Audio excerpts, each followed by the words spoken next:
औज़ुबिल्लाहिमिनश्शैतानिर्रजीम बिस्मिल्लाहिर्रहमानिर्रहीम। नाज़रीन, मैं हूँ आपका मेज़बान सैयद नादिर सुहैल अफसन के साथ। नाज़रीन, वज़ीर-ए-आज़म पाकिस्तान मियां मोहम्मद शहबाज शरीफ जो उम्र की अदायगी पर अपनी भतीजी,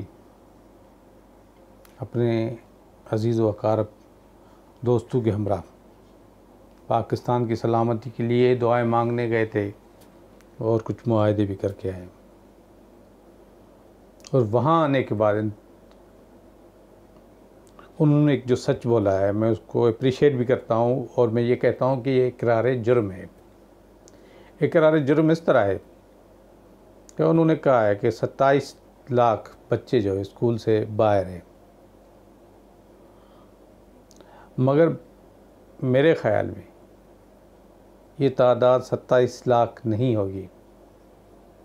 ये तादाद जो है कम से कम 1,27,00,000 होगी।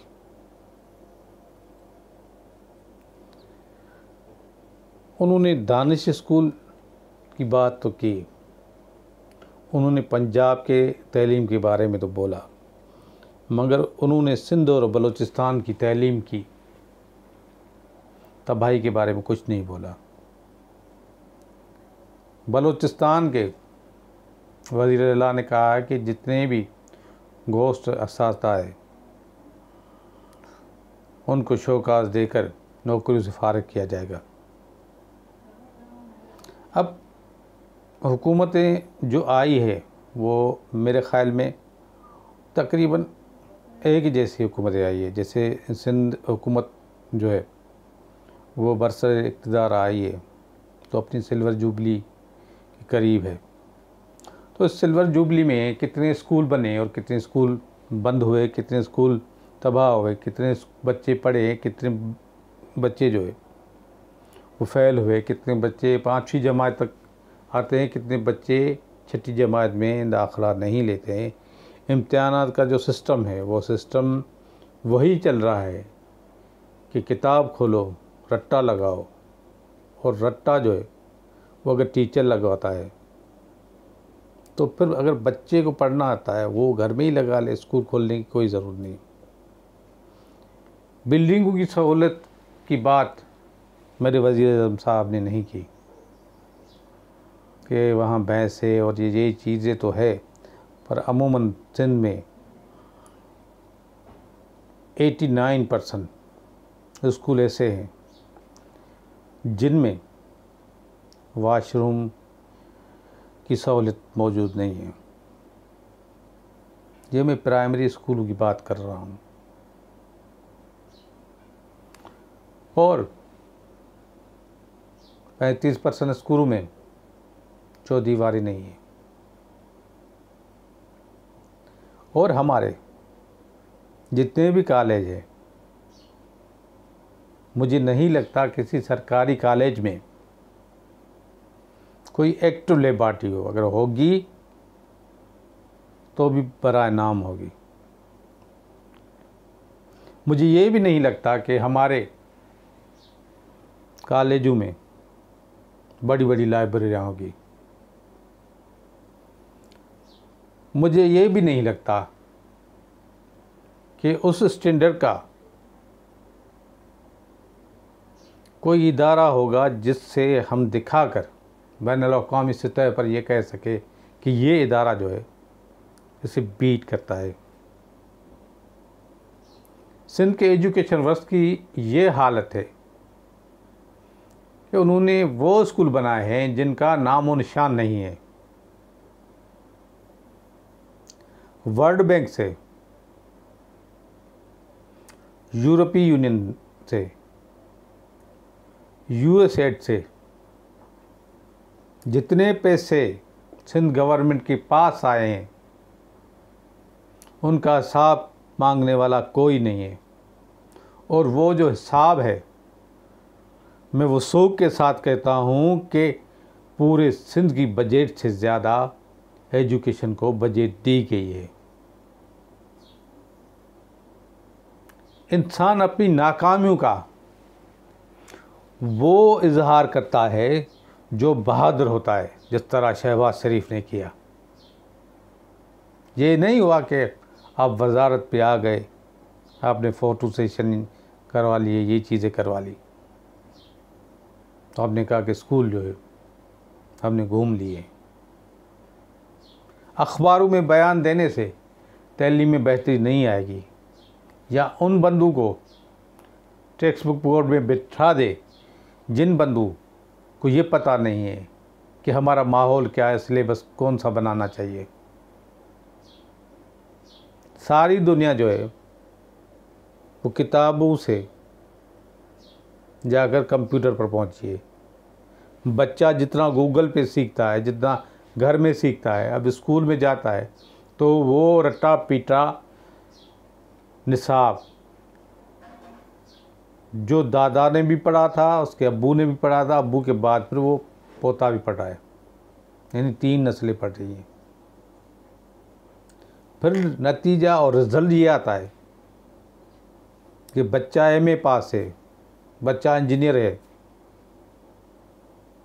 मगर लिखना पढ़ना नहीं आता, अंग्रेज़ी बोलनी नहीं आती, सेल्फ कॉन्फिडेंस नहीं है। हमने सरकारी स्कूलों को मैं बड़े ही मौजर के साथ कहता हूँ कि पोल्ट्री फार्मों से भी पत्थर करके रखा है। सिंध के प्राइमरी स्कूल जिस जगह पर बनाए गए हैं वो किसी की ख्वाहिश पर बनाए गए हैं, अब वो चलेगी उसकी ख्वाहिश पे। जो टीचर अगर स्कूल में पढ़ाता है, अगर वो दिलचस्पी लेता है, सारी सख्तियाँ सारे कानून उसी टीचर पर लगेगी, उसको ही डंडा देना है। सिंध का कोई ऐसा डिस्ट्रिक्ट नहीं है जहाँ पर टीचरों की फलाह और बहबूद के लिए काम किया जाए। टीचर रिटायर हो फिर भी पैसे देता है, आप उसको इंश्योरेंस, उसके अपने पैसे जो उसने दिए वो भी देने के लिए तैयार नहीं।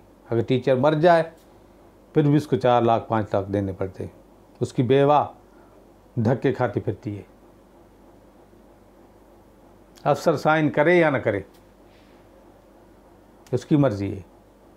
अकाउंट ऑफिस वाले 3-3 साल लगा देते हैं ग्रेजुएटी देने में, कहते हैं कि बजट नहीं आ रही है, और उनके हाथ पर आप पैसे रख ले, देखिए बजट कहाँ से आती है। और ख़ुद मानते हैं, वो कहते हैं कि हम जो बजट लेते हैं उसके भी हमें पैसे देने पड़ते हैं।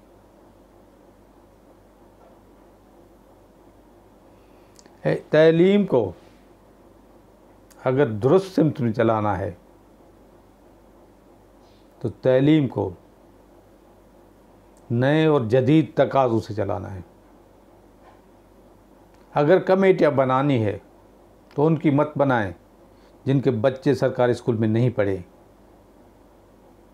अगर कोई अफसर लगाना है तो वो ना अफसर लगाए जिसके बच्चे सरकारी स्कूल में नहीं पढ़े। हमने तालीम को कशकोल समझाए जिसमें हर बार कहते हैं तालीम तबाह हो गई, उस्ताद तबाह कर दी, ये हो गया, ये हो गया।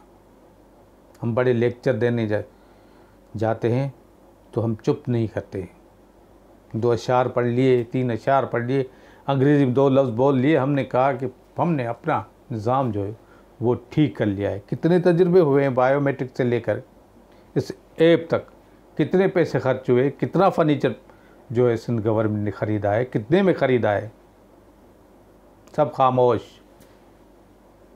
ये तो अल्लाह भला करे वज़ीर आज़म साहब का। मैं कहता हूँ कि जुर्म करना एक अलग बात है, मगर इकरार जुर्म करना ये बहादुरी भी है और सच्चाई भी है। और इसी तरह बलूचिस्तान और सिंध के वज़ीर आला साहबान को इकरार जुर्म करना चाहिए कि इसके ज़िम्मेदार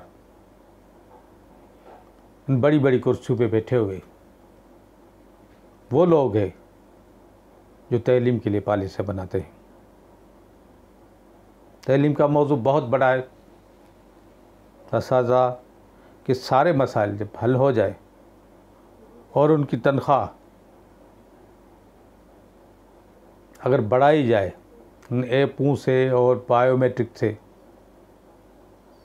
और टीचर को ज़िम्मेदार ठहराया जाए क्लास का, और क्लास के बाद हेड टीचर को, और हेड टीचर के बाद आपके तालुका अफसर को, फिर डिस्ट्रिक्ट अफसर को, अगर एक भी स्कूल बंद हुआ तो उसकी सज़ा उसको मिलनी चाहिए। अगर तालीम इम्प्रूवमेंट नहीं आई तो वज़ीरों मुशीरों का और सेक्रेटरी का और नीचे तबके में जितने भी अफसर बैठे हैं, इनका ख़र्चा करना फजूल है। वो अपने आप को सज़ा दे, फैसला आपके हाथों में। मैंने झूठ का, सच का, जो मेरे दिल में था वो कह दिया। इन्हीं जुमलों के साथ लूँगा इजाज़त।